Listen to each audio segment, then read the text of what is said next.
This year, 2015, we mark some very important anniversaries. 60 years ago, a remarkable woman called Rosa Parks sat at the front of a bus. 25 years ago, our beloved Nelson Mandela was released from prison.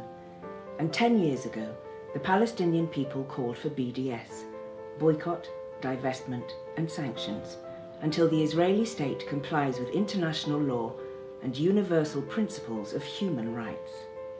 All this, and we mark the 800th anniversary of the Magna Carta, the declaration that was to define the values of justice and equality for all under the rule of law. Which is far from the situation that Palestinians find themselves in. Although South Africa is the country most associated with apartheid and is the place from which the term originates, the crime of apartheid has a much broader definition. Apartheid isn't a term of abuse, it has a specific legal meaning. And right now, the practice of apartheid is being applied by Israel to the Palestinian people.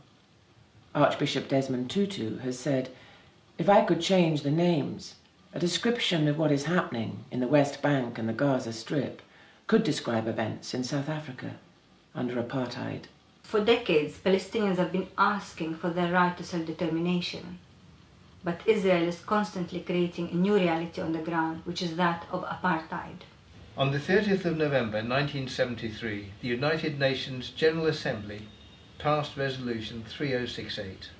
Article 2 of the International Convention on the Suppression and Punishment of the Act of the Crime of Apartheid said that the term, the crime of apartheid, which shall include similar policies and practices of racial segregation and discrimination as practiced in South Africa, shall apply to inhuman acts committed for the purpose of establishment and maintaining domination by one racial group of people over any other racial group of people and systematically oppressing them.